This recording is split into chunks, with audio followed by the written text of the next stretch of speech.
lemparkan aja ke kamar sebelah atau seperti itu. Nah, maka dia memecahkan masalah itu dengan pengenalan pola.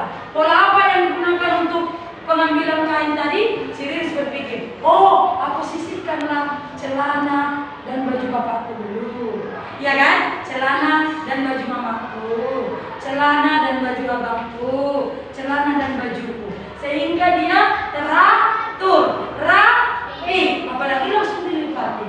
Berarti si Riris sudah berpikir komputasional, efektif, efisien. Selanjutnya, abstraksi. Abstraksi ini artinya fokus pada informasi yang penting saja. Misalnya cerita, misalnya si Nepan lagi pergi bertamasya ke Malaysia. Ya, perhatikan ya nak. Nepan lagi pergi bertamasya ke Malaysia. Di Malaysia dia ada 3 hari 2 malam contoh. Tentu selama di sana dia pasti akan melakukan banyak hal kan? Iya enggak?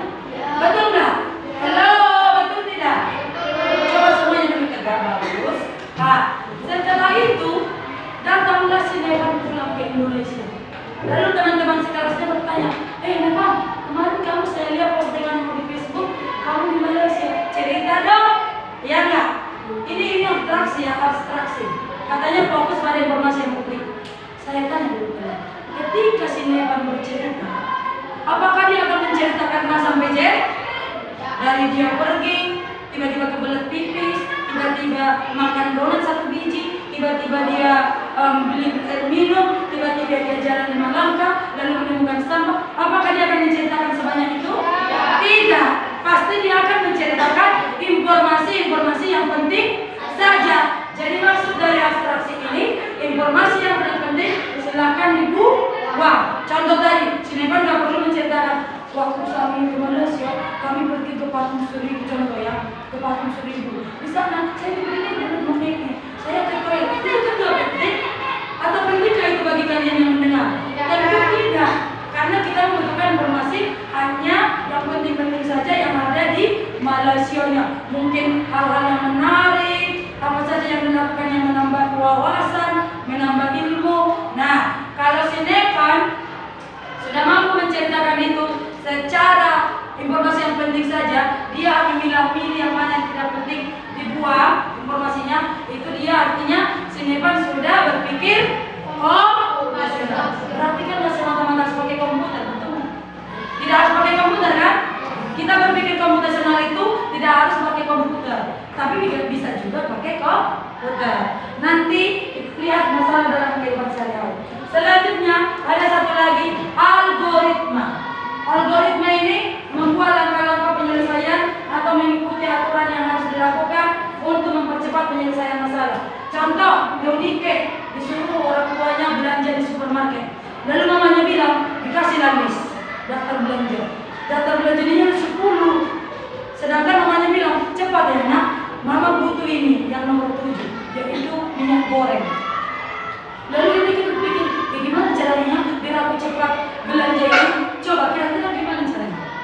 Anggaplah kamu pergi ke Indomaret atau apa-apa, berpikir komputasional menggunakan algoritma ini seperti apa coba? Jadi cara cepatnya, datanglah si Eunike, dibukanya pintu Indomaretnya, lalu dilihatnya list belanjanya, mana list belanja-belanja yang dekat dengan pintu itu yang diambil, ya kan? Lalu dia cari yang agak jauhan dan dia cari yang dekat kasir. Dapatlah semua dengan cepat. Kalau coba kamu gini, kamu cari barang yang mana sulit dicari, itu sudah menghabiskan waktu. Lalu dia berpikir secara komputasional, yaitu algoritmanya berjalan. Lalu dia memilih yang dekat-dekat ke pintu. Pokoknya yang gampang dicari dulu, baru cari yang susah. Maka dia akan menghemat waktu. Maka orang tuanya tidak akan terbengkalai dalam memasak. Berarti si Eunike sudah berpikir apa? Komputasional secara algoritma. Selanjutnya, oke, jadi kita di sini diharapkan bisa memahami konsep dekomposisi di dalam berpikir komputasional. Yang pertama tadi yang akan kita pelajari. Tujuannya, peserta didik dapat mengenali contoh dekomposisi dalam kehidupan sehari-hari. Yang kedua, peserta didik dapat mengembangkan kemampuan berpikir logis dan sistematis dalam menyelesaikan masalah. Pertanyaannya, apa saja contoh dekomposisi dalam kehidupan sehari-hari? Mari kita lihat contohnya. Beno ingin membuat sarapan pagi yang lezat dan sehat. Bagaimana cara Beno membuat sarapan pagi yang lezat dan sehat? Dengan menggunakan dekomposisi. Tadi apa menggunakan dekomposisi? Siapa yang ini? Ayo, ya ini kesilakan saya. Membagi masalah Yes. kecil agar Yes. mudah diselesaikan. Bagus. Dekomposisi tadi membagi masalah ke bagian-bagian kecil. Nah ini adalah disuruh membuat sarapan yang enak dan lezat. Oh mari kita lihat gimana caranya. Ya. Lalu caranya adalah dia langsung membuat bahan dulu. Itulah bagian-bagian kecilnya. Ditentukan dulu bahannya. Salah. Ditentukan dulu temanya mau buat apa. Contoh si William, dia mau buat sosis kejepit atau hotdog, ya kan? Lalu dia berpikir, oh ini saya mau buat ini. Bahan yang diperlukan, dia menulis bahan yang diperlukan ini. Karena itu akan membantu dia memudahkan pekerjaan membuat sarapan tadi. Kalau kita tidak buat dulu daftar bahannya, bagaimana kita cara membelinya?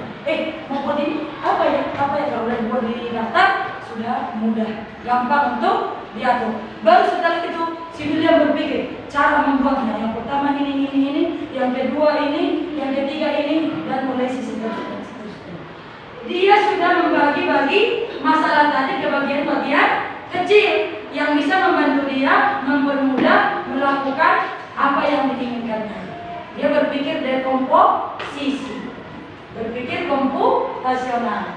Lalu prinsip dekomposisi berpikir komputasional merupakan memecah masalah kompleks menjadi bagian-bagian yang lebih kecil dan lebih mudah dikelola atau bisa dipahami dengan sebagai pemecah masalah besar menjadi bagian yang lebih kecil. Kesimpulannya, dekomposisi bermanfaat. 1. Coba bacakan dulu nomor 1 Elizabeth, kuat. Membuat masalah lebih mudah diselesaikan. Go, Calvin, nomor 2. Membantu kita berpikir lebih logis dan Sistematis. Tahu sistematis? Secara berurutan. Yang ketiga, bacakan bagian saya kuat-kuat. meningkatkan kemampuan kita. Nah, kalian sudah kelas berapa? 5. Artinya kamu sudah harus bisa menyelesaikan masalahmu sendiri dengan cara tadi pilih 4 itu. Yang mana yang kira-kira kamu pakai?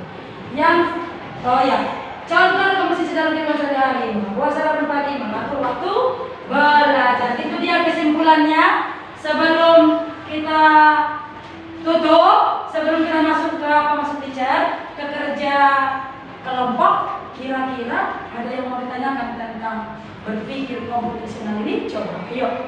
Saya membuka waktu kalau ada yang mau bertanya tentang berpikir komputasional ini. Bertanya atau memberi saran atau mungkin menekankan kembali. Oh seperti ini tadi men. Boleh. Coba ayo. Ada yang mau bertanya di question? Ada main? Jadi udah paham? Oke, kalau sudah paham saya yang bertanya. Setuju? Setuju. Tadi berpikir komputasional itu pengertiannya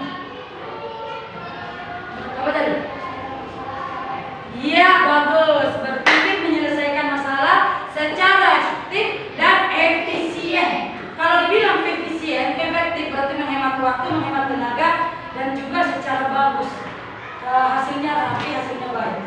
Yang kedua, ada berapa tadi jenisnya Emanuela? Ada berapa tadi konsep berpikir komputasional? Ada berapa Emanuela? Diperhatikan yang tadi teachernya menjelaskan. Ada berapa Rehan? Tadi konsep berpikir komputasional ada berapa? 4, bagus. Nevan yang pertama dekomposisi. Yang kedua Korin apa tadi? Kan? Berarti tidak diperhatikan. Berarti ini lagi pelajaran baru. Kita harus paham. Yang kedua siapa yang bisa? Nike. Pengenalan pola. Bagus. Berarti dia memperhatikan. Yang ketiga Yuanita. Apa tadi yang ketiga? Jenis yang ketiga konsep berpikir komputasional. Calvin abstraksi, bagus. Yang keempat sebelah sini dulu. Tiara apa tadi yang terakhir? Yang paling terakhir, ayo apa tadi?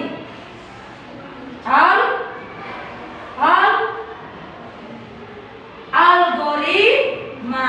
Jadi ada 4 konsep berpikir komputasional dan semua itu tujuannya supaya kita bisa cepat menyelesaikan masalah secara efektif dan efisien. Sampai sini ada lagi pertanyaan? Kalau saya bertanya lagi sudah bisa dijawab?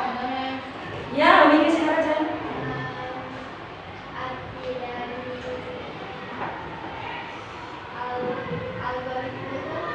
Tadi sudah dijelaskan terakhir kan? Bagaimana tadi? Siapa yang bisa menjelaskan ulang? Algoritma tadi kayak mana cara penggunaannya? Apa? Bagaimana dia cara menyelesaikan masalahnya tadi? Ayo. Tadi kan sudah dijelaskan kan? Ayo, siapa yang bisa jawab? Siapa yang bisa jawab?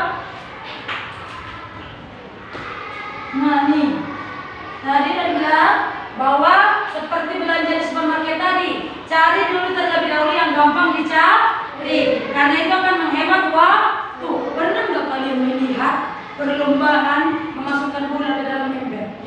Bisa di YouTube, bisa di TikTok, atau di mana saja. Saya pernah lihat. Jadi orang dia menggunakan algoritma.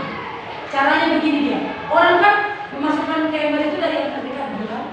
Ini yang lama. Sedangkan yang berpikir algoritma, dia pergi ke tempat yang jauh dulu, baru dia cepat. Ternyata dia pemenang.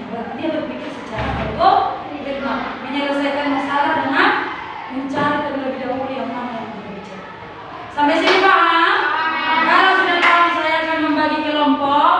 Dan ini ada 4 kelompok. Tugasmu adalah teacher sudah siapkan di sini masalah. Ini masalah ini, ya Charles. Ini masalahnya apa? Saya menyiapkan sebuah gambar dan ini cara membuat serapan pagi. Tugasmu adalah di sana sudah ada pertanyaannya, silakan dibaca dan langsung dijawab di bawah. Siapa yang penulis silakan langsung dikerjakan. Nanti akan dipresentasikan ke depan. Mempresentasikan ke depan itu kamu hanya membaca jawaban berdasarkan pertanyaan. Coba yuk.